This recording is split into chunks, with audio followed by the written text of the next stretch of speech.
India speaks daily में आपका स्वागत है।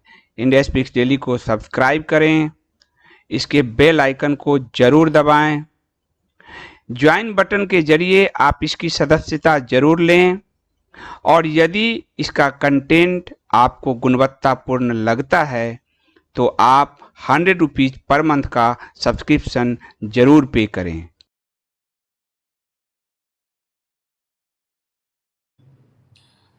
चलिए आज के क्वेश्चन आंसर सेशन में स्वागत है आपका। सबसे पहला सवाल हम संदीप हलदर जी का लेते हैं। संदीप हलदर जी, सबसे पहले तो सुपर चैट के लिए आपको बहुत धन्यवाद।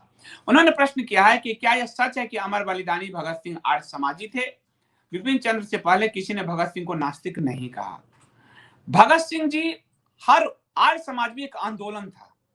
आज पंजाब उस समय अगर बचा रहा तो वो आज दयानंद सरस्वती जी का प्रभाव था, उसके बाद श्रद्धानंद जी तक तो आर्य समाज का एक बड़ा इंपैक्ट था, बहुत बड़ा प्रभाव था।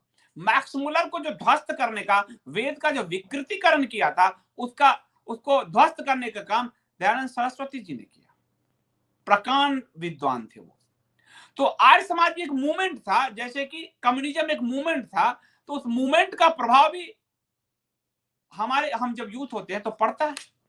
तो भगत सिंह जी पे उसका भी प्रभाव था, ऐसा बात नहीं है कि नहीं था। परंतु भगत सिंह जी नास्तिक और आस्तिक, ये जो कम्युनिस्ट हैं, वो नास्तिकता की तरफ क्यों जोड़ते हैं? क्योंकि सबसे पहले काम किया कम्युनिस्टों ने कि ये जो क्रांतिकारियों का दल था, उससे सबसे पहले चंद्रशेखर आजाद को बाहर किया। क्योंकि चंद्रशेखर आजाद को ब्राह्मणवादी कहा। आप चंद्रशेखर आजाद का तस्वीर देखते होंगे, जनेऊ पहने हुए, मूंछ पे ताव देते हुए, रिवॉल्वर, वह आखिरी समय तक आजाद रहे। चंद्रशेखर आजाद जी की फैमिली ने आरोप भी लगाया कि उनकी मुखबरी जवाहरलाल नेहरू ने की, चंद्रशेखर आजाद को कोई पकड़ नहीं सकता था।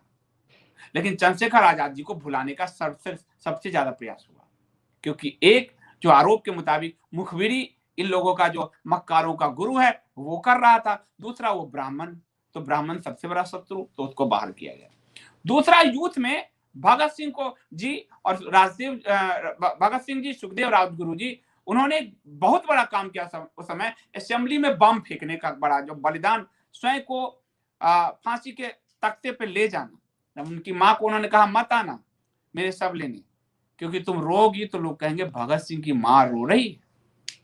अब इतने बड़े आइकन बने वो, उसको छीनने की एक चेष्टा शुरू कर दी कम्युनिस्टों ने।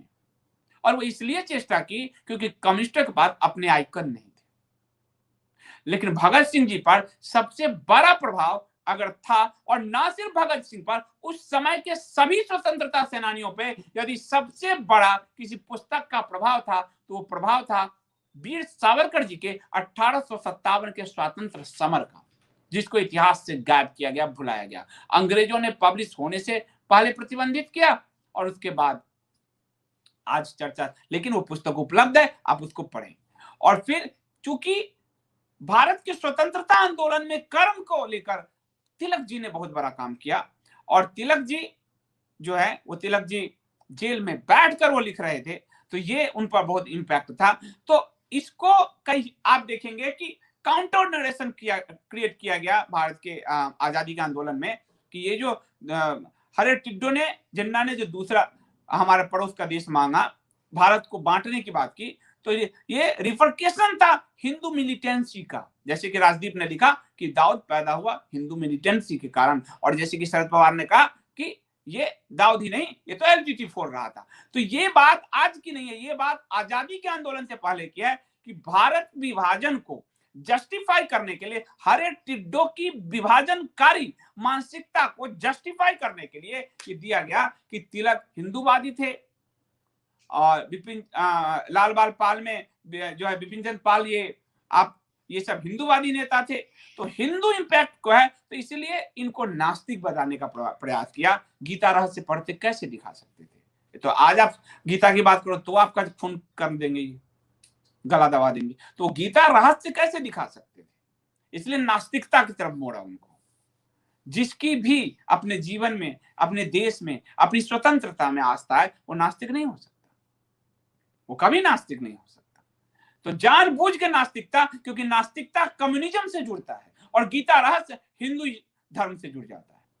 सावरकर का जो 1857 है, वो राष्ट्रवाद से जुड़ता है। तो राष्ट्र और हिंदू से काटकर कम्युनिज्म को रास्ते पर ले जाने के लिए इन मक्कारों ने थ्योरी कर दिया कि वो नास्तिक थे। जिसका भी अपनी स्वतंत्रता देश में आस्था है, और ये इसको कोई चुनौती नहीं दे सकता कि भगत सिंह, राजगुरु, सुखदेव, आजाद, इन सबकी अपने देश में आस्था थी, और जिसकी भी आस्था है वो नास्तिक नहीं हो सकता। परंतु नास्तिकता थोपा गया इन पर, क्योंकि कम्युनिस्टों के बाद भारत में जब स्वतंत्रता आंदोलन चल रहा था, कम्युनिस्ट अंग्रेजों के दलाल थे, पिट्ठू थे, अंग्रेजों के लिए जासूसी कर रहे थे। इसकी पूरी दस्तावेज आपको कहानी कम्युनिस्टों की में मिलेगी, पढ़िए जरूर। आप पढ़ेंगे तो आप 10 को शिक्षित कर देंगे। इससे बड़ा कोई क्रांति नहीं हो सकता। ये कोई क्रांति नहीं है। उपनिषद के ऋषियों से लेकर, वेद के ऋषियों से लेकर आज तक यही परंपरा हमें बचाई हुई है। पढ़िए तो आप 10 को, आप 10 लोगों को, आप किसी पर डिपेंड नहीं रहेंगे। ये संदीप देव टाइप के सब गौण हो जाएंगे आपके लिए। आप पढ़िए, वो बहुत जरूरी चीज है। तो आप जब उसको पढ़ेंगे तो आप इसको ध्वस्त कर पाएंगे। कम्युनिस्ट बहुत चालाक थे। अमित मिश्रा जी कह रहे हैं, प्रिय संदीप जी, जय भारत। श्रद्धेय मनमंत नाथ गुप्त की काकोरी कांड एवं अन्य संबद्ध घटनाओं के संदर्भ में वीर शिरोमणि भगत सिंह जी के विषय में लिखा है कि वो भगवत गीता का नियमित पाठन करते थे। बिल्कुल सही बात। और उनके पास वही, मैं आप सबसे हाथ ही जोड़ रहा हूं कि तिलक जी का गीता रहस्य पढ़िए। आपको कपोत पे उपलब्ध, पहले आप कहते थे कहां मिलेगा, तो मैं भी सोचता था मैं कहां से लाऊं। तो तिलक जी का गीता रहस्य अंग्रेजी हिंदी दोनों में है, पढ़िए उसको, बहुत जरूरी है। सुनील कुमार जी कह रहे हैं वीडियो को लाइक कीजिए। बिल्कुल आप सब लाइक कीजिए। पंकज जी कह रहे हैं, ना तो मुकेश अंबानी दूध का धुला है, ना परमवीर, क्या पता 100 करोड़ की चिट्ठी 100 करोड़ में ही लिखी गई हो। आज तक कोई दाग साबित नहीं हुआ अंबानी पर, जबकि हर घोटाले में नाम आता है। पवार की हेकड़ी निकाल दी। नहीं, ये थ्योरी नहीं है। आप जो कह रहे हैं कि मुकेश अंबानी दूध का धुला नहीं, आपकी बात बिल्कुल सही है। और मुकेश अंबानी पवार से भी नहीं टकराएंगे, वो जानते हैं पवार की ताकत को। मुकेश अंबानी, इस तरह से आप कह रहे हैं कि मुकेश अंबानी भाजपा की तरफ है, ना, वो सारे, उन्होंने तो अपनी वीडियो में, ऑडियो में कहा है कि राडिया टेप में, कि कांग्रेस मेरी दुकान है, और पवार से तो बहुत पुराने रिश्ते हैं। काजल जी कह रहे हैं हमको भगत सिंह के बारे में जानना है। एसएफआई के लोग बोलते हैं भगत सिंह वामपंथी थे। मैंने आपको स्पष्टीकरण दे दिया, इस पे लंबा बोला मैं, तो इस चीज को आप देखिए। एक क्वेश्चन एक ही बार पूछिए। 10 क्वेश्चन होता है तो फिर मैं सबके क्वेश्चन नहीं ले पाता हूँ। एक आप पूछ लिए, आ जाएगा, बारी नहीं आएगा तो कल आ जाएगा। पर एक साथ तो 10 होता है तो फिर सारे क्वेश्चन अच्छे डिलीट हो जाते हैं।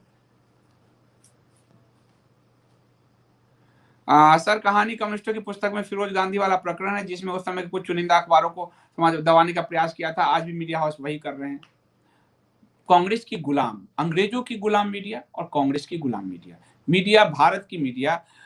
तिलक जी ने आजादी की लड़ाई के लिए, गणेश शंकर विद्यार्थी ने आजादी की लड़ाई के लिए पत्रकारिता को शुरू किया।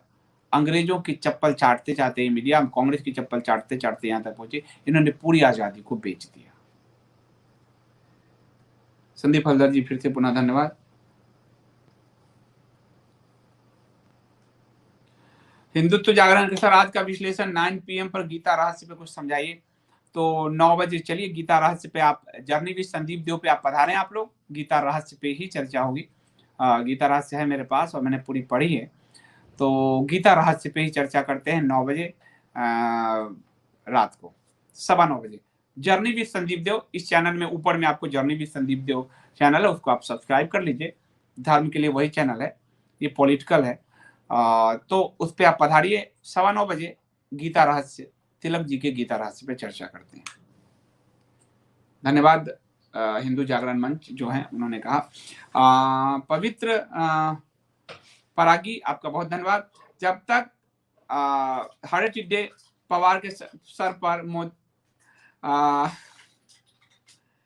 कोई मनुष्य एक जिहादी गुरु को कैसे बता, गुरु के लिए क्या देश को बर्बाद होने दे। ये मैं उस पर पर्सनल पे टिप्पणी नहीं करूंगा, लेकिन ये बात है, सच है कि मोदी जी ने पवार को गुरु कहा मंच से, और पॉलिटिकल से मोदी जी ने एक बार सच बोला। सच पॉलिटिक्स में कई बार खतरनाक हो जाता है। नरेंद्र मोदी जी ने जो कहा वो ज्यादातर पॉलिटिशियन की वही बात है। पवार ने बहुतों को राजनीति सिखाई है, इसीलिए मैं आपको कह रहा हूं। और ये बात साबित हुआ कि प्राइम मिनिस्टर नरेंद्र मोदी पवार जी से मिले और पवार को कहा कि मिलकर सरकार बनाते हैं। पवार ने अपने भतीजे की जैसे ऐसा गच्चा दिया कि बीजेपी चारों खाने चित हो गई। और उस दिन साबित हुआ कि अभी भी मोदी या कोई भी शाह हो, उनके पास पवार की राजनीति का तोड़ नहीं है। रातों रात राष्ट्रपति से सिग्नेचर कराए गए, रातों रात जो है सुबह सुबह शपथ दिला दिए गए, पर पवार के मास्टर स्ट्रोक पे ध्वस्त हो गए। तो राजनीति में वो बहुतों के गुरु है, पत्रकारिता में भी बहुतों का गुरु है, इसमें कोई शक नहीं है। उसको एक ही आदमी ने आज तक सीख किया, वो थे नरसिम्हा राव। ये प्राइम मिनिस्टर बनना चाहता था, इसको रक्षा मंत्री बनाया, ये पहुंच चुका था। और नरसिम्हा राव को वाजपेयी जी भी गुरु मानते थे। नरसिम्हा राव राजनीति के बहुत बहुत मंजे हुए खिलाड़ी थे, वरना उस दौर में जब सोनिया की पूरी सेना उन पे झपट रही थी, और वो उन्होंने अल्पमत की सरकार को चला के दिखा दिया। और ना सिर्फ चलाया, बल्कि भारत में आर्थिक उदारीकरण का जनक बने। वो नाम मनमोहन का लिया जाता है, लेकिन वो उसकी पूरी रूपरेखा प्रधानमंत्री नरसिम्हा राव की थी। बाकियों में आप प्रधानमंत्री इंदिरा गांधी, नेहरू, जवाहरलाल और राजीव गांधी, लेकिन इसमें नरसिम्हा राव की क्रेडिट को छीनने के लिए मनमोहन किया गया। यह नरसिम्हा राव थे। और पवार को असली पटकनी एक ही नेता ने दिया आज तक, कोई नरसिम्हा राव, और कोई नहीं दिया है। विवेक गुमा से आपका बहुत धन्यवाद सुपर चैट के लिए, बहुत सटीक विश्लेषण। बस आप लोग इसी तरह पधारते रहिए, मुझे भी हौसला अफजाई होती रहेगी। नरसिंह जी कह रहे हैं अंग्रेजों को 1857 का इतना खौफ था कि वैसा समय फिर से न हो, इसलिए उन्होंने कांग्रेस बनवाई। और बिल्कुल बिल्कुल 1885 में एओ ह्यूम ने जो कांग्रेस का निर्माण किया, एक ब्रिटिशर्स ने, वो क्यों किया? वो कांग्रेस यानी सॉफ्ट, उस पूरे आक्रोश को सोखने के लिए एक सोखता थी। वो सोखता यानी कि एक टिश्यू पेपर जो आपके चेहरे के पसीने को पोंछ लेती है। तो Congress just like tissue paper. और बड़ी बात यह है कि आपको अगर मेरी पुस्तक पढ़ेंगे हमारे गुरुजी, तो उसमें आपको पता चलेगा कि कांग्रेस और मुस्लिम लीग दोनों का निर्माण एक ही व्यक्ति के विचार से हुआ, सर सैयद अहमद खान। एक ही व्यक्ति ने वो विचार दिया कि कांग्रेस बननी चाहिए इधर, और इधर मुस्लिम लीग बननी चाहिए। और उन्होंने पुस्तक लिखी, वो पुस्तक अंग्रेजों को दिया, और अंग्रेजों को कहा कि जिस तरह से उस समय जो ईरान था और उस समय अफगानिस्तान था, तो जिस तरह से वहां पर आप सेनाओं को लड़ा के रखते हो, उस तरह यहाँ हिंदू और टिड्डों को लड़ा कर रखो, तो जाकर हम 1857 नहीं दोहराया जाएगा। और इसके लिए एक सॉफ्ट पावर की जरूरत है।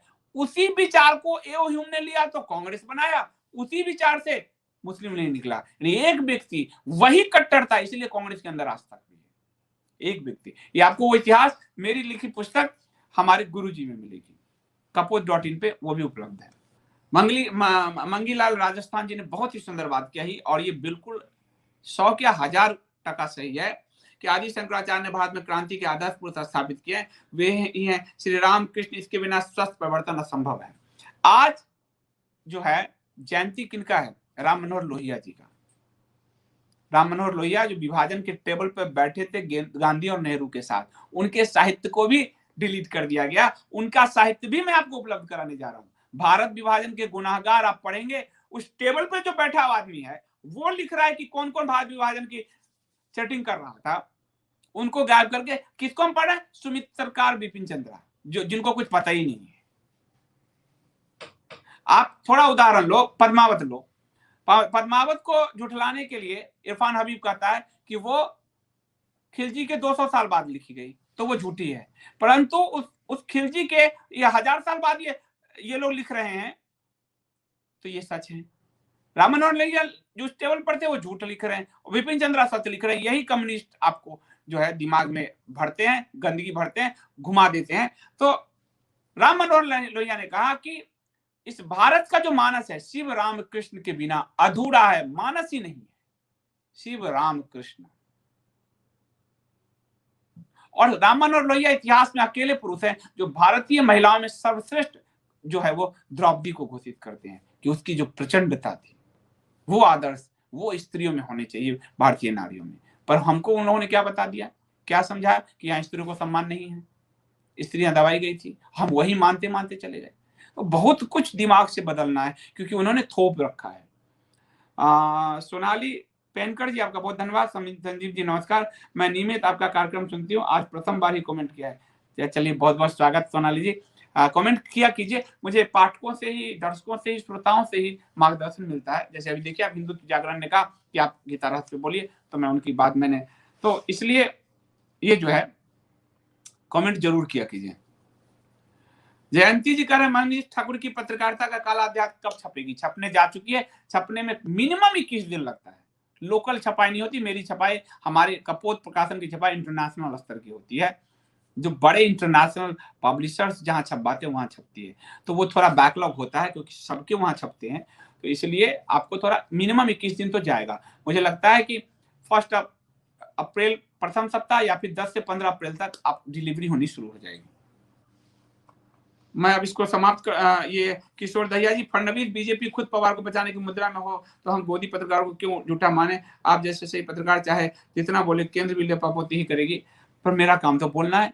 सच बोलिए। पत्रकारिता का पहला काम है सच, सत्यम प्रियात, तथ्यगत पत्रकारिता। उसमें बताया जाता है वस्तुनिष्ठता, यानी ऑब्जेक्टिविटी, नॉट सब्जेक्टिविटी। तो किशोर दहिया जी, आप मुझे इसलिए पसंद करते हैं, चैनल पे आप आते हैं क्योंकि मैं सच बोलता हूँ। कपिल गर्ग जी, आपका बहुत बहुत धन्यवाद सुपर चैट के लिए। क्या राज है, मोदी जी भी नहीं पकड़ सकते शरद पवार को? गुरु हैं शरद पवार उनके, उन्होंने खुद स्वीकार किया है। सुनील कुमार जौहर, बहुत बहुत धन्यवाद आपका। एक बहुत बहुत, ये बूढ़ा मैं मरने की बात नहीं कर सकता, पर आपका बहुत धन्यवाद सुपर चैट के लिए। तो मैं इसको जो है समाप्त करता हूँ।